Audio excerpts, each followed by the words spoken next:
I finally have a quiet house. All the children have been dropped off to their respective parents, and it's quiet in my house.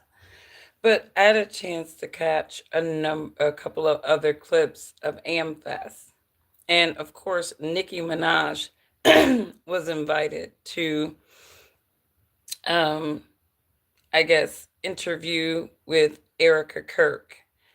And a lot of her fans are not happy with this. You obviously liberal commentators, they're like, "Yep, it's official. Nicki Minaj is officially MAGA," right? And I'm looking at this interview with Nicki Minaj, and I've seen interviews with Nicki Minaj before, and it was kind of like I don't know what to think about her interviewing skills. But I'm looking at her interviewing with Erica Kirk, and I'm like, why does Nikki sound like an idiot? And not only does she sound like an idiot, she sounds like a little girl idiot. And it just dawns on me that besides the like Byron Donaldson, and I'll even give it to Brandon Tatum. I don't like Uncle Ruckus Tatum, but they can articulate. I think they've been in the game long enough where they kind of understand that, they have to kind of put on, a little extra etiquette in their personality. And Nikki knows that too. But the one thing that I was just unpleasantly surprised with her being at an event like that, is very politically centered, is that Nikki would turn on her higher intelligence. And not only did she not do that, I felt like she was throwing black women under the bus. And I kind of feel like a little bit it was a stab at Beyonce, because obviously Erica Kirk asked her a couple of questions in which I don't feel like she gave an educated answer. It was this long winded bullshit. And I'm just like, what the hell are you even talking about, Nikki? So the first question she asked her was about women. Like, what would she say to young women? And she got on this whole rant, and you can listen to some of the stuff she said. She goes on this rant about how, we should, allow women to If you're embrace still using wire themselves wax. and, love themselves. And, we shouldn't, enable one group of women to feel beautiful and not let the other woman group feel good. And again, I believe that that was a stab at Beyonce, right? Because right after Sydney Sweeney came out with her little jeans commercial, right? And obviously, Sydney Sweeney and Levi's, they understand kind of the dynamic and the market that we're living in. This is the conservative market right now. And so I think that because Nicki is beefing with Beyonce and Jay Z, right, that was her way of taking stabs at Beyonce, right? Because right after the Sydney Sweeney jeans thing, then here comes, what was it, American Eagle, right? With Sweeney, then here come Beyonce with her jean commercial with Levi's, right? And a lot of people thought that that was kind of like a tit for tat, even though Beyonce's Levi's cover actually was shot before Sydney Sweeney's ever dropped.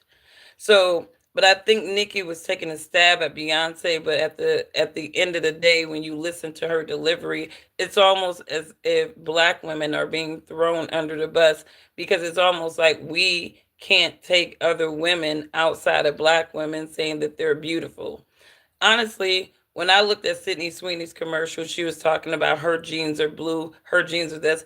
I didn't give a fuck about that. I really didn't. It's like, and I agree with Nikki on that point is, if a woman wants to say I'm beautiful, right, for whatever makes me beautiful, she should have a right to say that. But I think at the end of the day, that was not the most valuable lesson that Nikki could have shared with women. And because Nikki is not in a position to really give women sound advice, because she's a harlot. And this is how demonized Amfest and all these Judeo Christian type of people are. They're fucking demons, right? They're devil talking demons. All of these people. They will weaponize the Bible, weaponize God. And all the while, these people are just sitting foul as hell. So Nicki, she can't really give valuable advice to women. Like if I was sitting there and I was Nicki Minaj and I had that platform and Eric Kirk asked me this question about my advice or message to women, right? I think one of the things that I would tell women is don't compete with men. Be realistic about your place in society, right? Because society has manipulated women far away from their roles. And as a result, a lot of women are miserable because they're trying to achieve a level of success that men have that is not going to be achievable in this society for women. No matter how many glass ceilings, no matter how many times they try to props of successful women, right? Women have a place in society. And if women continue to abandon their places in society, then there won't be any society. Because if you got women out here who don't want to have kids, they want to be dog and cat moms because they're being conditioned to hate men, hate the patriarchy, hate all this stuff, right? We're not going to have a society. We're not going to have a society because you need newer generations to actually make societies full, capable, and the economic engines in them running. So that would have been my message to women. But she goes off on that other bullshit, so that she can revisit the Sydney Sweeney thing in some little slick way, right? And then she goes, the message to the men was very simple: be men, boys will be boys. And then she gets and then she goes, you should be like our handsome president, right? And then she calls JD Vance an assassin, right? And I think she catches herself, right? Because she's like, and Erica, basically has to clean it up like, oh, I know she's. But here's the thing: there's a couple of things about that interview is just off to me. um, I definitely don't think that prior to that, like Erica's like, I love her, I love her. If you loved her so much, real women, when they introduce a woman to the stage, right, they are going to hug each other. They're going to be open armed to each other, right? Erica was not open arms to no Nicki Minaj. She escorted her to the seat. They sat the fuck down. They weren't cool people at all. Erica was just somebody interviewing Nicki Minaj. And here's the thing about Nicki Minaj, and I don't think any of her fans should be like really upset with her having a Republican position because I've never not thought that Nicki had a Republican position. I've never not thought that. Like, she's Caribbean, she's successful. 9 times out of 10, she's gonna have a Republican position. She even said it. Like, what did she say in that one song? What did she say? I got a Republican doc. Like, there is nothing. She said, make my ass bigger. Yeah, MAGA. Like, Nikki has never not come off as if she did not have a Republican position. And I think a lot of her fan base, they just probably automatically assume because she has black looking skin that she had a Democratic position, and that's y'all ignorant ass fault. But I don't think people should be upset with Nicki Minaj because she was at Turning Point USA because I mean that's her political position. But she's taking a risk to her career. Obviously, she's dropping an album next year, and if your fan base, which has held you down for all of these years, are not happy with all of this political shit that you're doing, right? That's going to hurt you in the long run. And maybe this is a way for Nikki to kind of get those machines in the industry back supporting her stuff before her album. But it's kind of peculiar because Nikki herself has gone against arguable Zionist structures within the music industry. And that's a very interesting thing that she would be at Turning Point USA at this Judeo Christian event, right? When she has directly gone against a lot of these Zionist structures. She actually knows what it is on so many different levels. And so it's interesting to see her at Turning Point USA. I don't even see what Turning Point USA outside of political stance with their core values have in common with Nicki Minaj. Like it's like they're just grabbing any old black face at best. But it's like, what does your core values have to do with a Nicki Minaj? Because Nicki does not stand for, to me, unless they're all apostates, which I truly believe, right? Listen to her music. Like, if you listen to Nicki's music, if you look at her behavior, even down to the question of God, none of these people can answer a question about God with real life conviction. They're always dancing around like some little reality because they know that they're satanically double talking demons. Like Nicki Minaj, Erica asked her about her relationship with God, right? And then she's going, well, I was baptized and I was this, and then she diverted, did this like weird fluff around. Then she gets to the students like, you guys are this.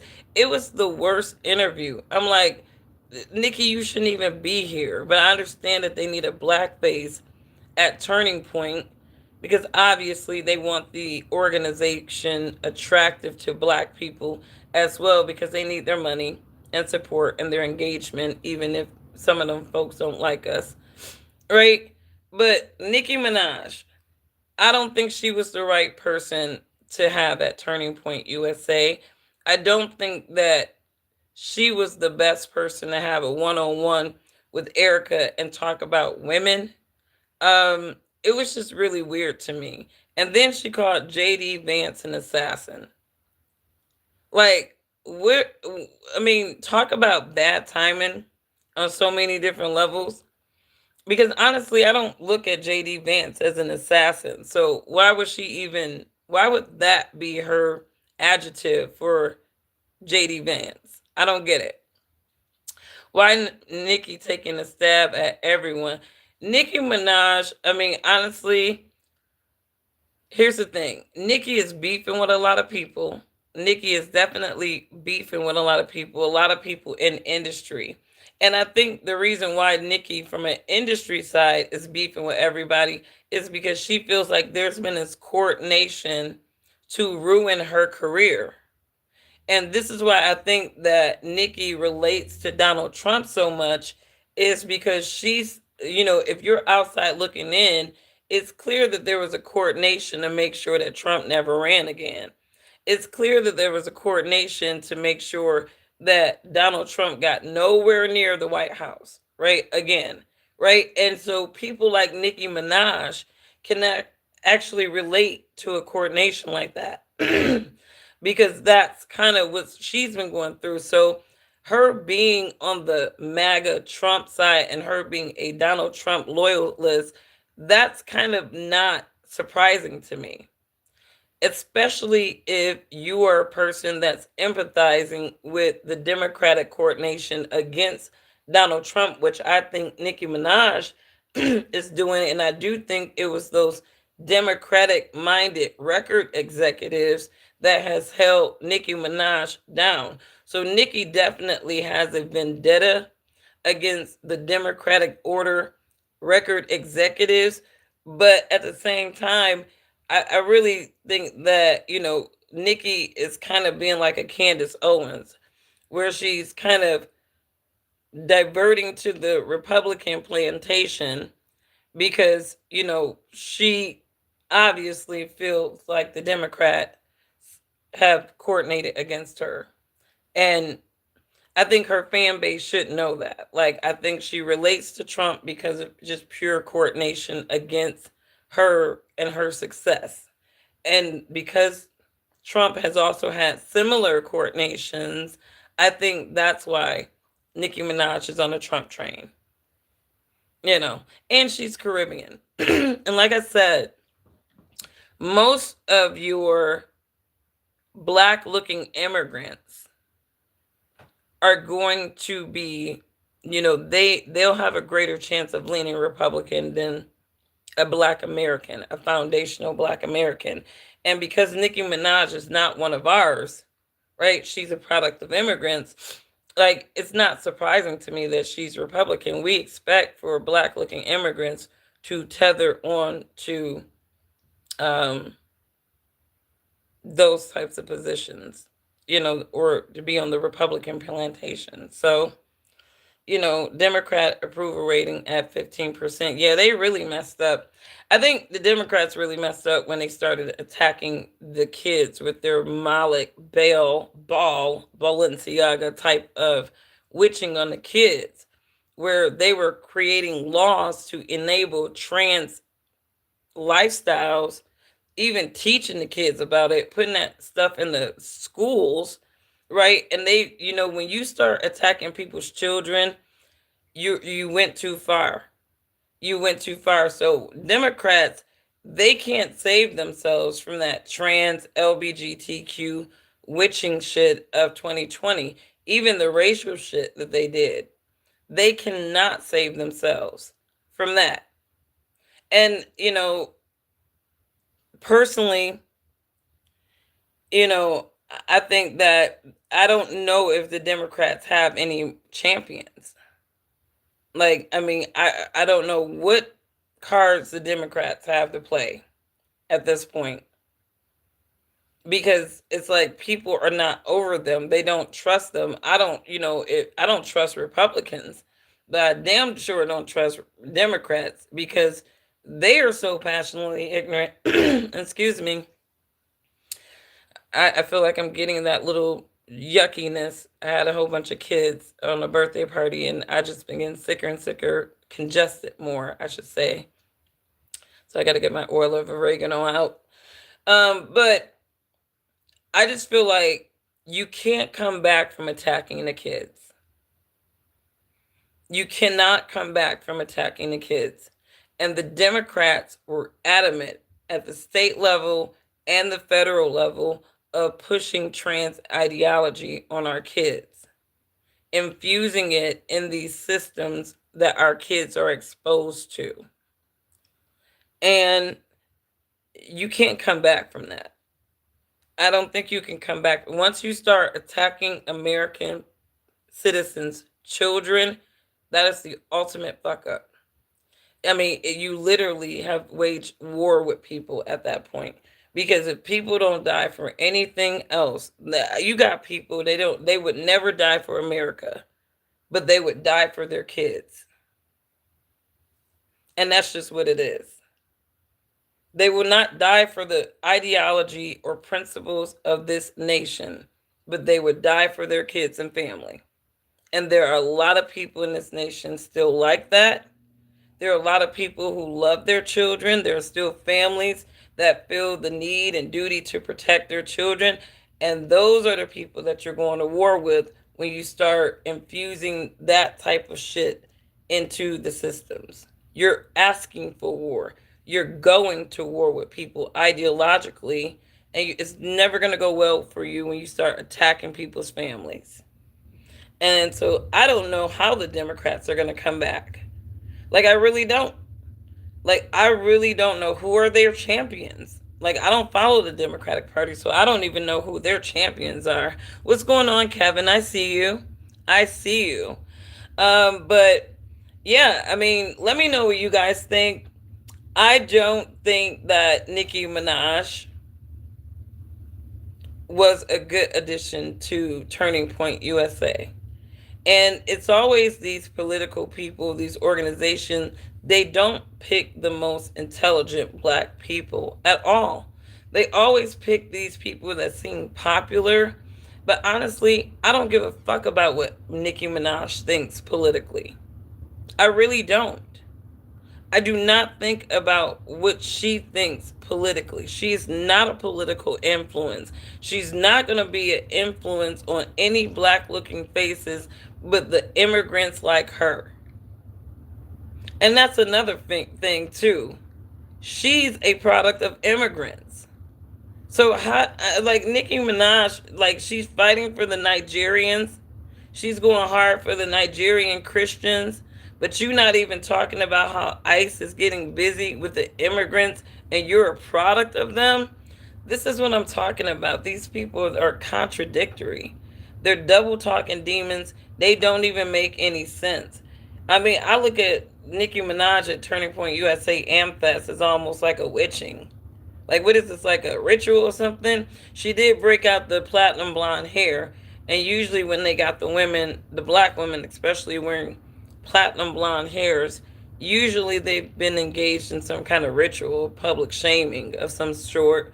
So, I mean, maybe, you know, maybe this was a way for Nicki to recover herself and get into somebody's graces so that her career can go better for her, and they'll stop the suppression chain. Who knows? Damn, this man is speaking truth. I am not a man, I'm just sick, motherfucker. Damn. Yeah, I my voice is very deep and raspy right now, but I'm not a man. But yeah, Nicki Minaj, I feel like this was a shaming ritual, or maybe she was trying to get back in somebody's graces because she was not valuable to Turning Point USA. She's just she just wasn't. She wasn't. And you can even look at some of these crowds, right? Like Brandon Tatum, right? He had to showboat his white wife. And then he had to showboat. And again, it came up again, you guys. I said this in my video. Azalea Banks getting her Negro wake up call. Brandon Tatum said it again. $7,000. $7,000 is really what they are paying people to post pro Israel stuff. So if you need a sellout hustle, all right, you got $7,000 to go pro Israel per post, right? So, there's always a way to make money in Satan's system of things. You just gotta be on the bandwagon of something that will get you paid. And everybody know that pro-Israel causes are a profit center. And so, yeah, $7,000 came up again. Azalea Banks said it. Brandon Tatum on the mic at Amfest trying to joke about it, like if anybody know where that $7,000. So everybody seems to know about that $7,000 that you can make doing these pro-Israel posts. I swear, if I was desperate and I was just wanting to sell out, right? I told y'all, if I'm gonna grift on anything, if I'm gonna sell out to anything, it's gonna be that pro-Israel stuff. Sorry, white Aryan people, y'all just don't pay enough, right? The Zionists, they just pay more. They really do. $7,000 just to say you like them.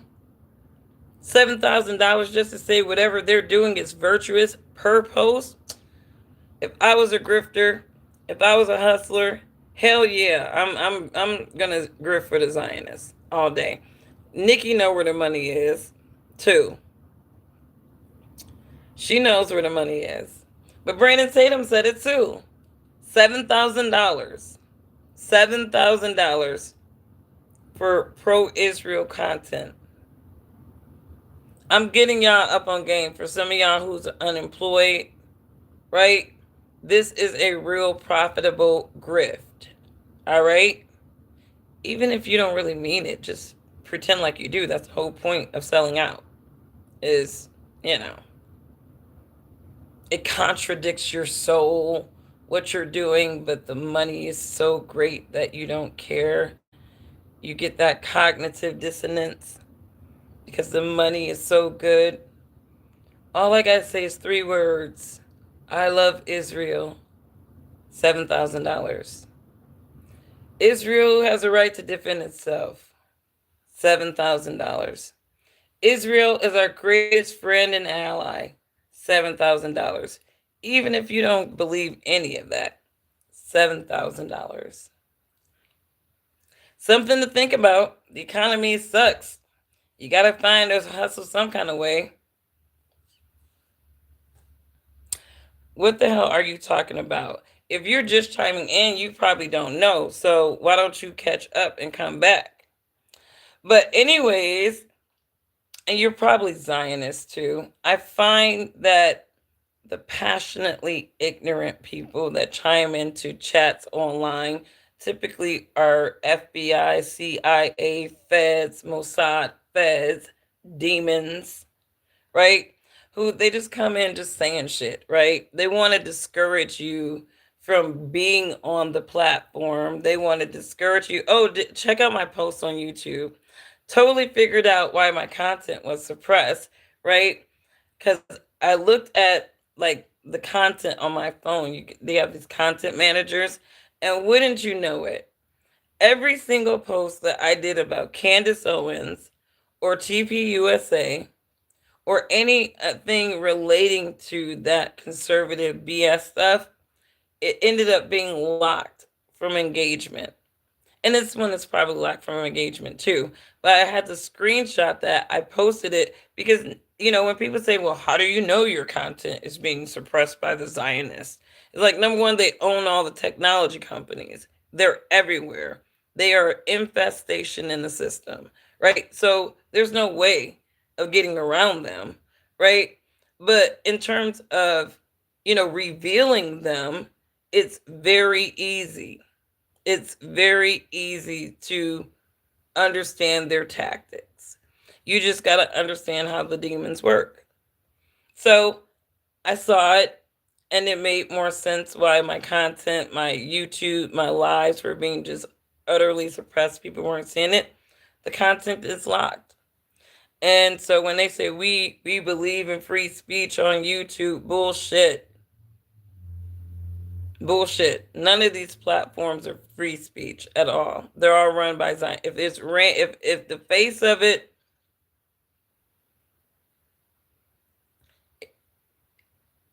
is anywhere near somebody who has worked at the federal government, been woven into the federal government and these technology companies, none of these platforms are free speech. None of them. They're going to suppress speech because they need to suppress narratives. And honestly, this gets us right into the era of the Antichrist. And for these Turning Point USA people who are apostates, those are apostates. All of those Judeo Christian people, Zionists basically, they're apostates. So they're going to weaponize the word of God all day long as they're fighting for their dear country, America. Right? But, I would just say, look at how these demons weaponize the scriptures. But again, look at the spirits that are attached to a lot of these Judeo Christian people. They're racist. Even the black ones, they need those black faces to make them look less racist, right? And those Uncle Ruckuses like Nicki Minaj and Brandon Tatum, they're going to take the money to get chopped off. And I don't believe that these people believe in anything that these people are going on. They're just getting checks. These people are getting checks. I don't believe that Nicki even really understands or knows anything about Turning Point. It was just an opportunity for her to be a guest somewhere. And Turning Point, obviously, they're just looking at Nicki Minaj as famous, right? But they're not looking at the fact that this woman has promoted artificial body culture as well. They always want to put on the Kardashians, but people like Nicki Minaj has also promoted the artificial body culture. Okay? Nicki Minaj is not singing sweet love songs to inspire people to get closer to Jesus at all. So when you think about these organizations and stuff, what makes sense at Amfest, it's like she didn't even look right there. And let's see what happens when her album drops, if her fan base is really going to stick by her, because they didn't like it when she sided with Trump on that Nigerian thing, giving Trump props and all that stuff like that. And I'm sure they're not liking this. A matter of fact, I'm looking at some of these people like Nicki Minaj has totally turned. And with Nicki Minaj has felt, she thinks that my barbs are not going to turn on me. We'll get into it and they'll be over it. But people don't realize that you will lose your followers over this politics stuff. You really will. And so we'll see if the barbs really support Nicki like that, because you got your old school barbs and then you got these new people. But the Caribbean, the immigrant barbs, they'll stay solid with her. The Black American barbs or whatever, we side eyeing Nicki like a motherfucker. And it's not like I'm gonna. There's certain songs of hers I like, but it's like I'm at the point now where I'm over Nicki Minaj. I am no longer. I've never been a barb, but I've always been able to respect Nicki for her at least being strategic and talented. But now I don't respect Nicki Minaj. I don't respect Nicki Minaj at all. She looks more and more evil these days too. Actually, Nicki looked pretty evil sitting up there at Turning Point, not sounding like she could answer any of Erica's questions with a direct answer. So let me know what you guys think. Her fan base is not happy with this. Her fan base is not happy with her presence at AmFest. They're not happy with her being outward about her Republican political position. And I don't really care about that. It's just that everything about Nicki Minaj being at AmFest is like a weird contradiction on so many different levels. It is a contradiction, really. And then they're talking about God, and your relationship with God and stuff. Erica Kirk can't answer straightforward questions about keeping the Sabbath. She can't answer straightforward questions about her example as a Christian wife and as a woman. And you're completely opposite of what your husband was talking about when it came to women. So this is just a big contradictory fuck fest. I pray for everybody. I pray that people get into the word of God yourself, because it's a lot of apostasy out here. A lot of apostasy out here. And that whole Judeo Christian Zionist thing, that shit is evil. I don't care what you think. It's evil. And I think the more you examine the spirits of the Judeo Christians, the more you're going to see Satan attached to it. And that's all I'm going to say about that. The history of using black entertainers started back in the 60s. Malcolm X spoke on it. We're not needed for the brain, but entertainment is needed for the influence. Absolutely. Black faces have always been leveraged, and Malcolm X was absolutely right. And when you start to really peel back the layers of the things that people like Malcolm X was saying during the time, they saw what it was.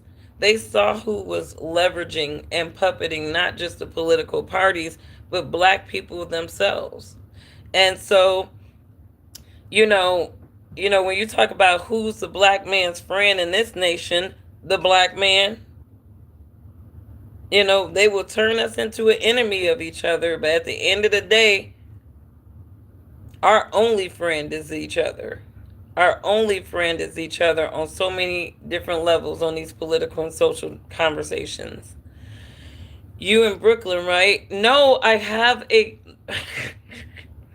I think I'm coming down with a cold. Like, I had a birthday party with my kids.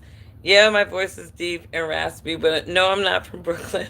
No, I'm not a man. I'm Midwest to the core. All right, I'm not from the East Coast. I'm from the Midwest. I think people don't realize, like, Midwest chicks, we have a different vibe. We're not like your New York chicks or your California chicks, right? We're like straight hardcore gritty industrial bitches, right? And so it's a different type of tough female over here, all right? You got tough chicks everywhere, right? And I think that's where, people sleep on us Midwest chicks. I really do think they sleep on us Midwest chicks. Maybe we don't be visible like that, like the women in the other regions. And so I don't think people are very used to, like, hearing the voices of Midwestern women. But we got a voice, y'all. Shout out to all the ladies in the Midwestern states. Shout out to my Midwestern people. Anyways, you guys, you sound and look like my homegirl. Your homegirl is from Brooklyn. Shout out to Brooklyn. Shout out to Brooklyn. I've never had a bad experience when I was in New York. The people have been pretty cool. I mean, I don't covet to go to New York these days, but I've had a good experience working or like just doing business, visiting in New York. Um, it's congested. It's so congested. I think some of our Midwestern cities is not as big as New York, so I kind of like the navigation a little bit better. But shout out to my Midwest people, East Coast, West Coast people. Those who have true common sense. And you're looking at all this social and political fuckery, and you're realizing that there's no side to be on, right? And, you know, shout out to you, right? Reading between the lines, looking at how these people are playing us constantly, right? And they're using all these entertainers to do it. They're using all these entertainers to do it. And it's sad, and it tells you that if they need to use all these props to convince you of legitimacy, it's probably illegitimate. So, anyways, we pray for everybody. Nicki Minaj being at AmFest is not going to save Turning Point USA. It's not. Let's just summarize Turning Point USA as a Zionist Judeo Christian organization moving forward. And for all of those diehard MAGA people that wanted Epstein files and who Trump brought into the base, who Hillary Clinton called deplorables, you're going to have to find probably another movement, because everything that, is a definition of what you don't like in America is now Turning Point USA. Anyways, you guys, have a wonderful, wonderful rest of your evening. And I will catch you on the next one. Thank you, Kevin, for tuning in. Diane, I see you. Indiana, Ohio. I was born in South Bend, Indiana. So, I mean, Midwest to the core. Midwest to the core. I just feel sick today, guys. That's why my voice is raspy. So please give me, you know, I've been screaming at kids. I had Dave and Buster's, and then I'm screaming at these boys, yelling and screaming. I had like 4 boys, extra kids over my house this weekend, and boys are animals, man. It's like, they get together, and it's like they all get along, and it's like everything will be good until they start play fighting. And I hate it when boys play fight, because there's always somebody that's going to hit somebody else harder than the other, and then the play fighting goes from like they're playing to like real stuff and somebody crying, and you got 4 boys down there, and they all kind of squatting up, roughhousing. It's like, why y'all gotta fight each other? Like, why that got to be a game where you guys are just wrestling each other, punching each other? And this is what I'm like, hey, hey, no hitting, no hitting. I'm screaming at these kids. No, I don't have a voice. So if I sound like a transgender bitch, just call me Steve, I guess, for right now until my voice get better. But anyways, you guys, St. Louis, sweet. You know what? I'm out in Missouri quite a bit. I got to be out in Missouri quite a bit throughout the year for business. So, a shout out to you, Kevin. Next time I am out in St. Louis, maybe I will kind of give you a buzz or a ring and let you know, and we can link up for some coffee or something. But, anyways, you guys, have a wonderful evening, and I will catch you on the next one. Bye.